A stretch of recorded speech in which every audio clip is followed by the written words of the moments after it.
Programming ಅಂದರೆ ಏನು? Programming industry ಎಷ್ಟು ದೊಡ್ಡದು?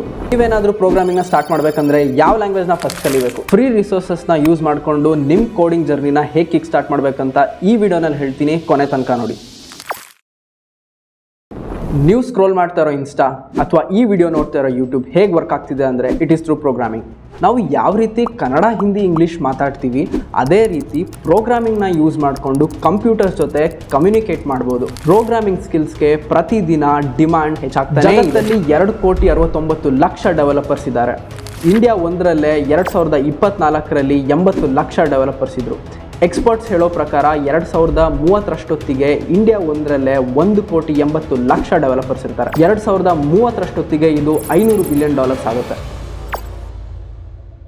ಒಂದು ಪ್ರೋಗ್ರಾಮಿಂಗ್ ಲ್ಯಾಂಗ್ವೇಜ್ನ ಕಲಿಬೇಕಂದ್ರೆ ಅದಕ್ಕೆ ಬೇಕಾಗಿರೋದು ನಿಮ್ಮ ಇಂಟ್ರೆಸ್ಟ್. ನೀವು ಏನನ್ನ ಬಿಲ್ಡ್ ಮಾಡಬೇಕು ಅಂದ್ಕೊಂಡಿದ್ದೀರಾ ಅದ್ರ ಮೇಲೆ ನಿಮ್ಮ ಫಸ್ಟ್ ಪ್ರೋಗ್ರಾಮಿಂಗ್ ಲ್ಯಾಂಗ್ವೇಜ್ ಡಿಪೆಂಡ್ ಆಗುತ್ತೆ. ನೀವು ಕಂಪ್ಲೀಟ್ಲಿ ಬಿಗಿನರ್ ಆಗಿದ್ರೆ ವಿತ್ ಝೀರೋ ಕೋಡ್ ಎಕ್ಸ್ಪೀರಿಯನ್ಸ್ ನಾನು ನಿಮಗೆ ಸಜೆಸ್ಟ್ ಮಾಡೋದು ವೆಬ್ ಡೆವಲಪ್ಮೆಂಟ್. ಯಾಕೆ ಅಂತ ಅಂದರೆ ಇಲ್ಲಿ ಬರೋವಂಥ HTML ಮತ್ತು CSS ಈಸಿಯಾಗಿ ಅರ್ಥ ಆಗುತ್ತೆ. ಹಾಗೆ ಜಾವಾ ಸ್ಕ್ರಿಪ್ಟು ಸಿಂಟ್ಯಾಕ್ಸ್ ಸಿಂಪಲ್ ಆಗಿರುತ್ತೆ. ಒಂದು ಸ್ವಲ್ಪ ಕೋಡಿಂಗ್ ಎಕ್ಸ್ಪೀರಿಯನ್ಸ್ ಇದೆ ಅಂತ ಅಂದರೆ ನಾನು ನಿಮಗೆ ಆ್ಯಪ್ ಡೆವಲಪ್ಮೆಂಟ್ನ ಟ್ರೈ ಮಾಡಿ ಅಂತ ಹೇಳ್ತೀನಿ. ಜಾವಾ ಮತ್ತು ಕಾಟ್ಲಿನ್ನ ಯೂಸ್ ಮಾಡಿಕೊಂಡು ನೇಟಿವ್ ಆಂಡ್ರಾಯ್ಡ್ ಆ್ಯಪ್ಸ್ನ ಡೆವಲಪ್ ಮಾಡ್ಬೋದು.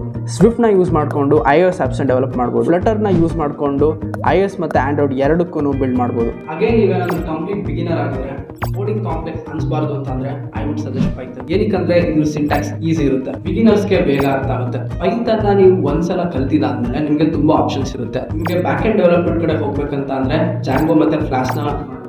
ಹಾಗೆಯೇ ನೀವು ಡೇಟಾ ಸೈನ್ಸ್ ಮತ್ತು ML ಸೈಡ್ ಹೋಗಬೇಕು ಅಂತ ಅಂದರೆ ಪ್ಯಾಂಡಾಸ್, ನಂಪೈ, ಸೈಕಿಟ್ಲನ್ನು ಕಲಿಬೋದು. ಬೈ ದ ವೇ AI ಇದೆ ಫೌಂಡೇಶನ್. ಅಂದ ಹಾಗೆ ಜಾಂಗೋ, ಫ್ಲಾಶ್, ನಂಪೈ, ಪ್ಯಾಂಡಾಸ್, ಸೈಕಿಟ್ಲಾನ್, ಟೆನ್ಸರ್ಫ್ಲೋ ಇವೆಲ್ಲ ಏನು ಗೊತ್ತಿಲ್ಲ ಅಂತ ಅಂದರೆ ಇದ್ರ ಮೇಲೆ ಡೀಟೇಲ್ ವಿಡಿಯೋ ಮಾಡ್ತೀನಿ, ಕಮೆಂಟ್ ಮಾಡಿ. ನಾನು ಸ್ಪೆಸಿಫಿಕ್ ಆಗಿ ಬ್ಯಾಕ್ ಎಂಡ್ ಡೆವಲಪ್ಮೆಂಟ್ ಮಾಡಿ ಅಂತ ಬಿಗಿನರ್ಸ್ಗೆ ಸಜೆಸ್ಟ್ ಮಾಡೋದಿಲ್ಲ. ಬಟ್ ನೀವೇನಾದರೂ ಸ್ವಲ್ಪ ಕೋಡಿಂಗ್ ಎಕ್ಸ್ಪೀರಿಯನ್ಸ್ ಇದೆ ಅಂತ ಅಂದರೆ ಯಾವ ಲ್ಯಾಂಗ್ವೇಜ್ನ ಕಲ್ತಿರ್ತೀರಾ ಅದೇ ಲ್ಯಾಂಗ್ವೇಜ್ ಫ್ರೇಮ್ ವರ್ಕ್ನ ಪಿಕ್ ಮಾಡ್ಬೋದು. ಎಕ್ಸಾಂಪಲ್ ಜಾವಾ ಸ್ಕ್ರಿಪ್ಟ್ ಕಲ್ತಿದ್ರೆ Node.js ಮತ್ತು Express.js ಆಪ್ಷನ್ಸ್ ಅಲ್ಲಿ ಇದೆ.